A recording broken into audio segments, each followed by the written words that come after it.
ओइ बिन्दा अबदेखि मलाई उदु बेबी नभन है। किन? तिमीले उदु बेबी भनेर होला मेरो उमेर पुगेको छैन भनेर कुनै पार्टीले मलाई समानुपातिकमा राखेन। कसरी राख्छन् त? तपाईँ राष्ट्रपतिको छोरा हो? होइन तपाईँ ठेकदारको छोरा हो? होइन तपाईँ गायक हो? होइन तपाईँ नेताको ज्वाइँ हो? होइन तपाईँ नेताको चम्चा हो? होइन तपाईँको बाउको केबल कार छ? छैन तपाईँको जुत्ता फ्याक्ट्री छ? छैन तपाईँ निरीको भान्जा हो? होइन तपाईँ पौडेलको भान्जा हो? हो कुन पौडेल? लम्बे पौडेल। हुँदैन, अलि डल्लो पौडेल हुनुपर्छ।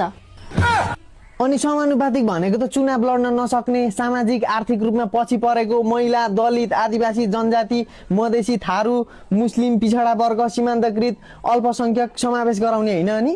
हो नि, तर त्यसमा पनि त तपाईँ पर्नुहुन्न। म नपरे केही भएन कि, तर अहिले परेका यिनीहरू त सबै आर्थिक सामाजिक रूपमा पुरै बलिया मान्छेहरू मात्रै देख्छु त। पिछडिएका, उछिटिएका, पिल्छिएका त कोही देख्दिन त। भागभण्डामा यस्तै हुन्छ, नकराउनु तपाईँ। नकराएर हुन्छ?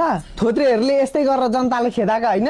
अब फेरि नयाँहरूले पनि यस्तै गर्यो भने नि राम्रो हुँदैन नि। फेरि सुधारी हाल है, चिनिम फर्केर बेर्ना खुस्केला।